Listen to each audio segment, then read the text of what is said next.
Maria, cheia de graça, o Senhor é convosco. Bendita sois vós entre as mulheres e bendito é o fruto do vosso ventre, Jesus.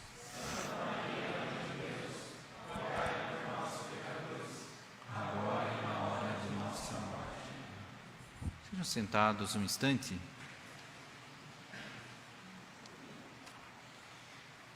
A gente vê nesta parábola dos talentos que a nossa vida está aqui colocada, aqui de cheio. Os nossos problemas, as nossas infidelidades estão aqui.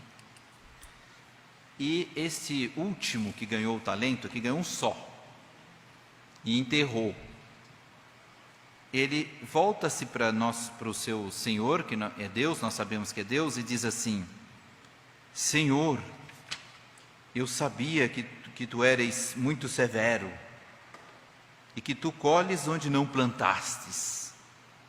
Ele tenha medo de Deus. A gente deve se perguntar: é bom ter medo de Deus? A gente deve ter medo de Deus?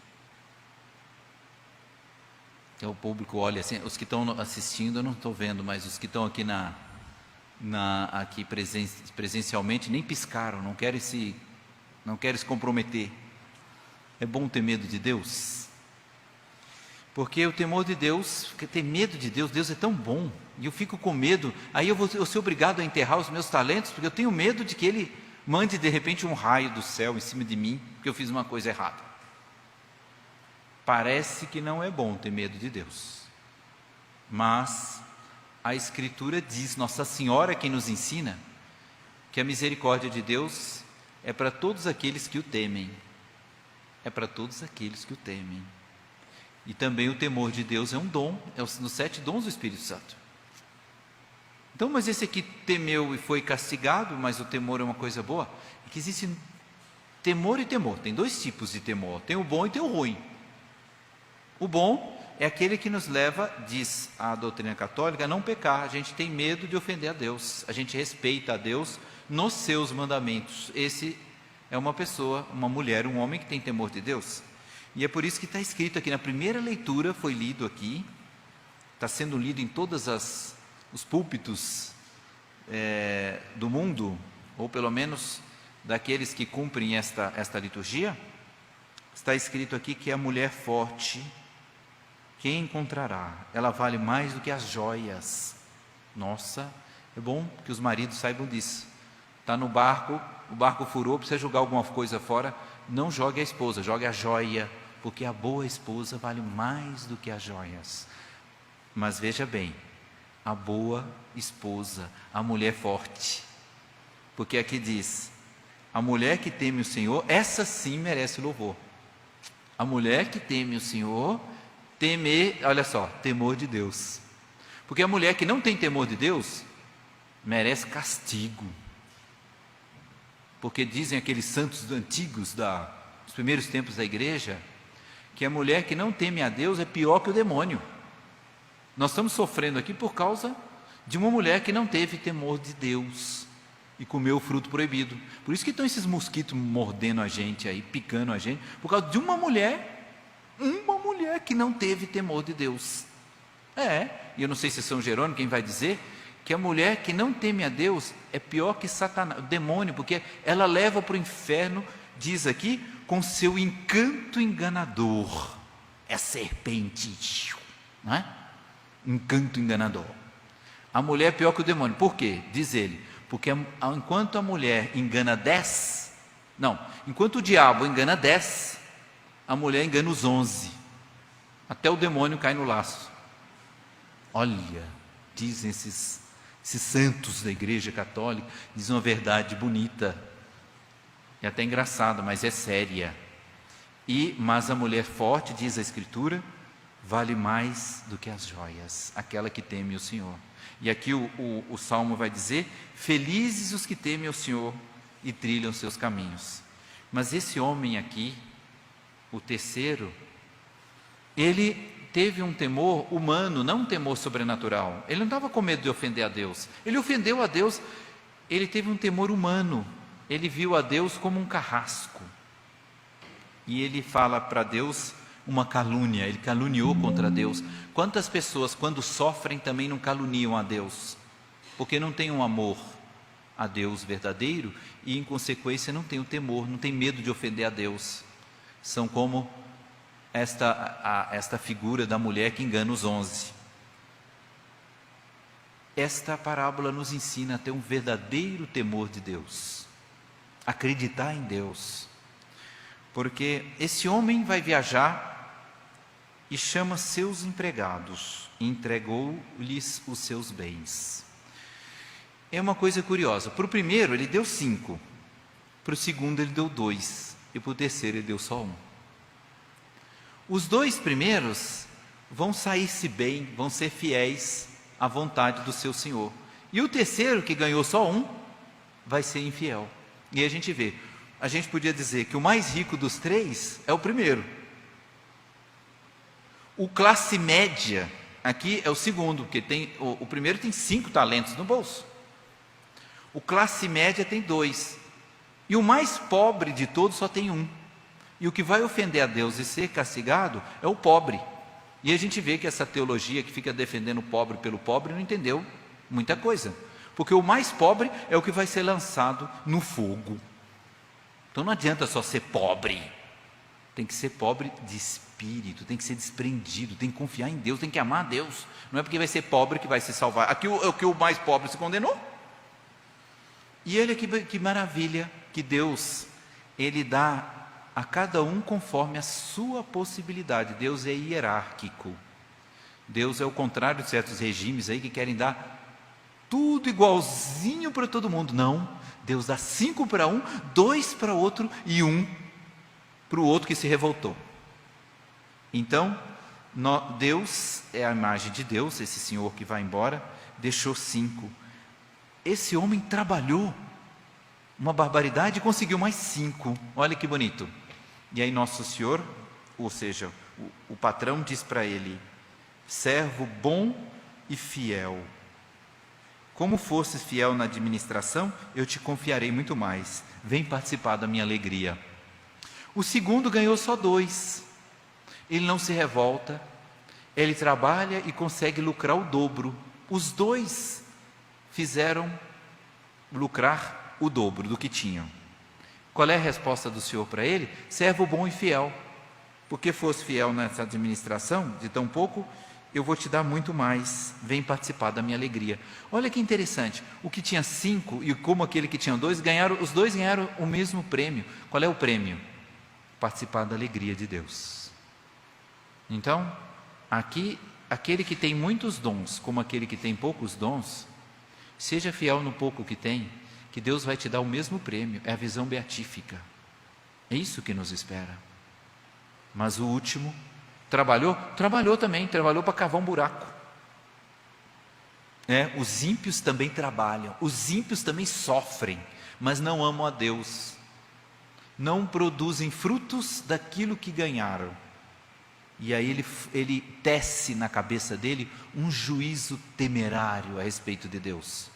São aquelas pessoas que, quando a mesa está farta, eles têm um juízo favorável de Deus, mas quando passam por privações, tenho que comer pouco, ou quando o dinheiro está faltando, ou falta dinheiro para pagar a conta, tecem um juízo temerário de Deus, condenam a Deus em suas palavras, em seu coração. E nosso Senhor nos convida a não termos juízo temerário a respeito de ninguém. A respeito de ninguém. O juízo temerário, muitas pessoas confundem. Às vezes, elas acham que é pecado formular um juízo a respeito de alguém. Não, a igreja proíbe formular um juízo temerário. O que é o temerário? Temerário é inconsequente, é imprudente. É um juízo que não tem base em nenhum fato, em nenhuma circunstância real. A pessoa do nada tira da cabeça que aquele é um bandido. Esse é um juízo temerário. Agora, se eu tenho razões para dizer que ele é bandido, porque eu sei que ele é bandido, eu vou chamar ele de quê? De flor? Eu vou chamar de bandido. Eu não vou ser bobo. Se eu tenho razões, se eu sei que ele é bandido, e alguém me pergunta quem que ele é? Ele é um bandido. Ah, e aquela pessoa ali? Ah, cuidado que ele é um pilantra. Ele é um malandro, ele passa a perna nos outros. Eu sei que é, mas quando eu não sei, quando eu não tenho razões para duvidar, e muito menos para julgar, se eu julgo, eu formulo um juízo temerário. Juízo temerário, juízo inconsequente. Pode ser favorável, desfavorável, como pode ser favorável. Será sempre juízo temerário. Julgamento temerário. Por exemplo, se eu vejo um bandido, um ladrão, que eu sei que é bandido, e eu disse, nossa, ele é tão bonzinho, eu fiz um juízo temerário favorável, cometi pecado, estou sendo injusto, porque a Escritura diz, não chameis o bem, a pessoa boa de mal, mas também não chameis o mal de bem.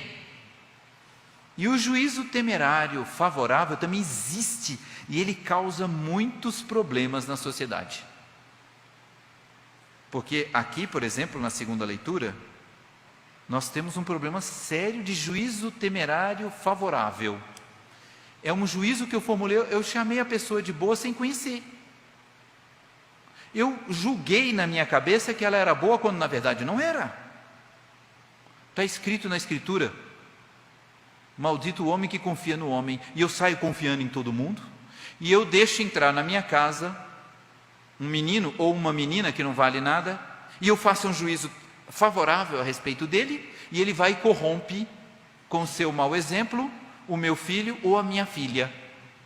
Eu cometi um pecado grave, eu fiz um juízo temerário favorável. Eu fui bobo, eu destruí a inocência da minha criança pela minha bobeira, pela minha inconsequência, porque eu não fui capaz de fazer um juízo sério. E às vezes o juízo significa condenar no meu coração aquele que merece ser condenado. Por exemplo, quando Jesus disse raça de víboras para os fariseus, Jesus pecou? Jesus fez um juízo temerário? Não. Chamar víbora de víbora, chamar cobra de cobra é pecado? Chamar assassino de assassino, quando foi pecado? Agora, chamar assassino de bonzinho, cuidado, você está sendo injusto, você está chamando o mal de bem. Aqui na segunda leitura, diz assim, cuidado, o dia do Senhor virá como um ladrão, quando as pessoas disserem paz e segurança, cuidado, não vá tirando conclusões de que esse mundo vai te dar paz e segurança separado de Deus, porque não vai. Não faça um juízo temerário benéfico desse mundo, porque não é. Já na época de Pio XII dizia que o mundo era uma máquina, esse mundo era uma máquina capaz de transformar criança em demônio. E eu agora vou ficar adorando esse mundo, amai esse mundo, porque ele é bonzinho. Cuidado. Imagina um delegado, aqui nós temos entre nós um delegado. Toda pessoa que é pega na delegacia, ele diz, ai, coitadinho, ele tem cara de tão bom, e solta no meio da sociedade. E faz um estrago no meio da sociedade. Existe um fato. Uma vez um papa fez um juízo favorável, temerário, a respeito de umas determinadas pessoas, e ele foi apertado por um santo, era São João Bosco. E esse papa era Pio IX. Pio IX, deu na cabeça de Pio IX quis dizer, ele era papa, de soltar todos os presos políticos da Itália. Disse, não, vamos acreditar na boa vontade desses homens. E soltou. E São João Bosco ficou espantado com aquilo, viu que aquilo era um ato liberal, mandou que as crianças não dissessem mais viva Pio IX, só dissesse viva o Papa, mas não diga viva Pio IX, porque ele está colaborando com o liberalismo. E São João Bosco foi visitar o Papa sabia que São João Bosco tinha desconfianças a respeito desse ato dele, e Pio IX, quando São João Bosco sentou na frente dele, primeira coisa, Padre João Bosco, o que você acha do meu ato político, aquilo que eu fiz, que eu mandei soltar todos os presos políticos da Itália? Aí São João Bosco, respeitoso com o Papa, e disse, santidade, eu tenho certeza que o senhor tinha a melhor das intenções, mas o senhor se equivocou. O senhor repetiu o que fez Sansão. Como assim? Como repetir o que fez Sansão? Sim, o senhor Sansão soltou aquelas raposas com o rabo pegando fogo no milharal, e o Senhor soltou esses bandidos pegando fogo em toda a Itália. O Papa não gostou, mas São João Bosco não arredou o pé. Por quê? Porque o juízo temerário benéfico, favorável, pode causar sérios problemas numa família e numa sociedade, e pode ser pecado muito grave, dependendo das circunstâncias. Mas hoje nosso Senhor nos convida então a não termos juízo temerário desfavorável a respeito de ninguém, e muito menos juízo temerário favorável a respeito de ninguém. Temeridade não, imprudência não. Pensamento sim. Pensamento sim, devemos pensar. E sempre quando formos formular um juízo, isso é de acordo com a doutrina católica, isso é de acordo com os mandamentos. Se essa pessoa não vive de acordo com os mandamentos, consciente e voluntário, ela é uma pessoa que está no caminho do inferno. Está no caminho do inferno. E quem sou eu para dizer o contrário? Porque confrontando o que ela faz com os ensinamentos de Cristo, ela é anticristo. E eu não tenho direito de pintar na cara dela outras tintas que não a da verdade. E o meu julgamento tem que ser sempre a favor da verdade. Vamos pedir nessa Santa Missa essa graça. Nunca formularmos juízos temerários a respeito de ninguém, muito menos de Deus, e que nós possamos fazer frutificar os nossos talentos, a nossa inteligência, a nossa capacidade, o nosso dinheiro, o nosso patrimônio, tudo, os nossos filhos, tudo isso nós recebemos para entregar para Deus melhorado e aumentado. Dizem os santos que o melhor banco que existe para se colocar esses talentos é o coração imaculado de Maria. Aqueles santos que entregaram-se nas mãos de Nossa Senhora foram aqueles que diante de Deus ganharam, não sei, uma moeda, duas, chegaram com um pacote enorme, porque depositaram no coração de Nossa Senhora.